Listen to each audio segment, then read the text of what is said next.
absolutely no sense. And I swear, they're putting all this money into that girl who ain't done blank but be white. I'm sick of this and Kathy.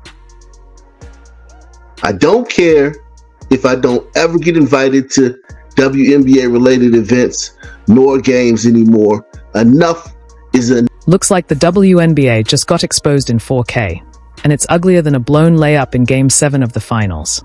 That Caitlin Clark bias everyone's been murmuring about? It's not a whisper anymore, it's undeniable. New footage just cracked open a cover-up so blatant, even the refs are dodging interviews. Missed calls, swallowed whistles, and outright disrespect. This wasn't just letting them play, this was playing her. Now the league's scrambling, backpedaling harder than a defender guarding Clark on a step back. Buckle up, because the real foul is finally under review, and spoiler alert, it's not Caitlin. There, I'm gonna just turn that down because I don't want a copyright strike. But right there, there's the picture.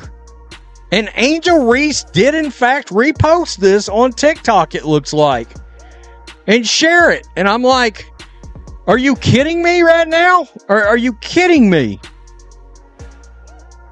And the WNBA is going after and lecturing Indiana Fever fans in this investigation?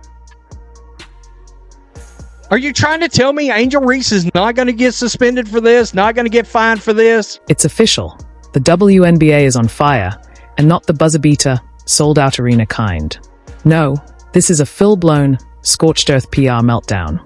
A bonfire of bad optics, and Kathy Engelbert's out here tossing gasoline like it's part of her pre-game routine. New footage just leaked, and it's the kind of video that makes refs suddenly remember they have LinkedIn profiles, and coaches start vacationing with no return date in sight. Makes absolutely no sense. And I swear, they're putting all this money into that girl who ain't done blank but be white.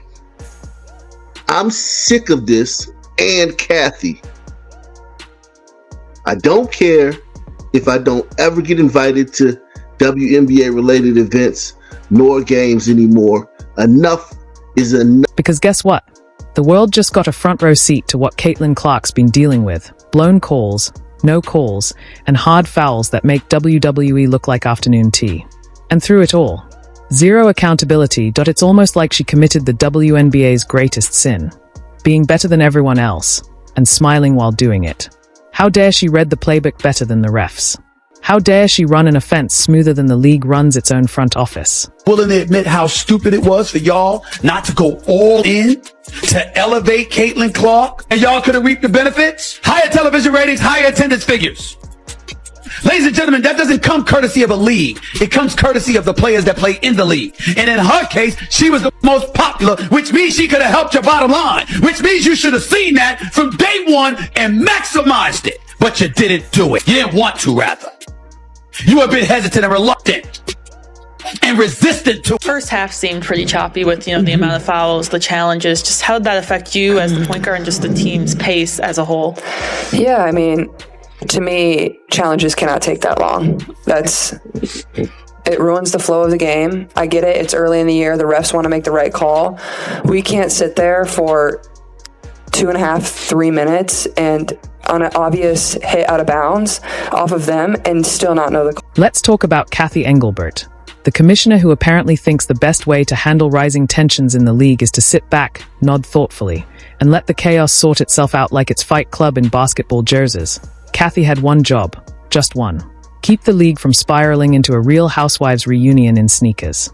Instead, she's out here hosting a masterclass in passive leadership, where racism gets a whole pass, coaches act like unsupervised middle school gym teachers, and refs are out there officiating strictly on vibes. With this, it kind of confirms my hypothesis that the WNBA was looking at stuff on social media and thought it was a good idea to open an investigation based on social media claims that... This isn't just about missed calls. It's about a culture problem so loud, it's drowning out the squeak of sneakers on the court. The bias Caitlin Clark is facing, it's not accidental, it's strategic. You don't miss that many fouls by accident. You don't let players body check a rookie phenom every quarter like it's the Stanley Cup unless someone, somewhere, decided that teaching the new kid a lesson matters more than, oh, I don't know, the actual rules. Diana Taurasi hit the rim cushion after getting fouled. No issues, no tech. But when Caitlin Clark did the same, it's a technical foul on her. Are the rules different for different players? Where is the consistency, refs? And what's Kathy doing about it? Probably hosting brunch with her favorite refs, practicing whistleblowing into their mimosas. No meaningful disciplinary action. No statement. No outrage. No accountability. Just a slow, steady shrug from the league office while fans turn into forensic analysts on Twitter, breaking down game footage like it's the Zapruder film. Let's get one thing straight. Caitlin Clark isn't just a rookie. She's a walking masterclass in basketball IQ. She sees 3 plays ahead, probably dreams in X's and O's, and reads defenses like bedtime stories. Meanwhile, the refs? They are just trying to remember which way to run when the whistle blows. And that's the problem. She's made them look bad. Not because she's mouthy, not because she's arrogant, but because she knows the rules, the plays, the angles. And when she calmly points out she was body slammed under the rim, the officials react like she questioned their manhood. So now what? Now we get the footage, the glorious, high-def, slow-motion receipts. And suddenly, the WNBA is in damage control. XX are triple-checking their email drafts. Refs are scheduling eye exams. And Kathy? She's probably under her desk, quietly wondering if this is finally the moment someone expects her to lead. As it can be. Obviously, not every, they're humans, looking at technology. Basketball is a little more complex than tennis, for instance, around technology of officiating. So we're looking at a variety of different dimensions. The truth, the league has a diva problem, and not the kind that sells tickets. These aren't confident, charismatic stars. They are ego-fueled chaos agents who think being loud and petty is a substitute for being good. They foul like it's personal. They whine like toddlers skipping nap time. And worst of all, they target Caitlin Clark, not because she talks trash, but because she doesn't have to. She's focused, composed, lethal. Her game speaks louder than any MIC top sideline rant. But the real tragedy? It's not just the players, it's the whole system. Coaches who won't rein in their teams. Refs who clearly left their rulebooks at home. And Kathy Engelbert, blissfully drifting above it all like she's not the captain of a sinking ship. She could have stepped in. She could have laid down the law. Could have said, hey, maybe don't treat the league's biggest new star like she just insulted your mother. But she didn't. Because leadership is hard, and brunch is easier. And let's not forget the owners. Oh, the owners, sipping overpriced lattes, acting like their franchises aren't one viral clip away from a full-blown mutiny. You'd think someone might care that their ticket-selling prodigy is getting tackled mid-drive while the ref checks their Fitbit.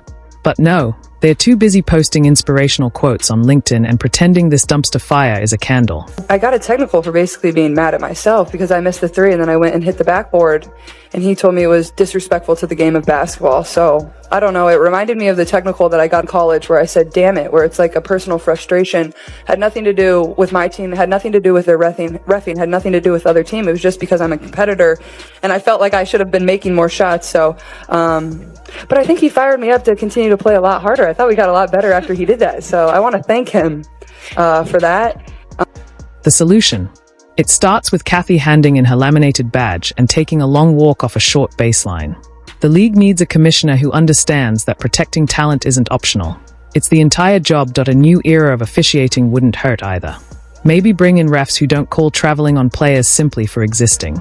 Or better yet, officials who recognize that letting the league's most visible star get mugged every night is bad for business. Because this isn't just about Caitlin Clark. It's about the message being sent, that excellence gets punished. That women who rise will be dragged back down, not by men, but by their peers. The league is full of incredible talent, but it's being poisoned by petty jealousy and tolerated immaturity. The referees aren't just failing, they are actively degrading the integrity of the game. And the coaches? They are not just passive, they are complicit, letting their benches turn into traveling therapy sessions for unresolved high school drama. And still, Caitlin plays. Still she shows up. Still she drops dimes, hits threes, and makes the league look like it's moving in slow motion.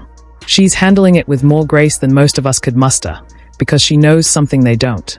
The best revenge isn't on social media, it's in the stat sheet. But that doesn't mean the league gets a free pass. Not anymore. know what happened there. When I saw that happen, when I seen everything, I went on Twitter and I typed it in, and holy shit, I found so much evidence that it wasn't true. So WNBA, get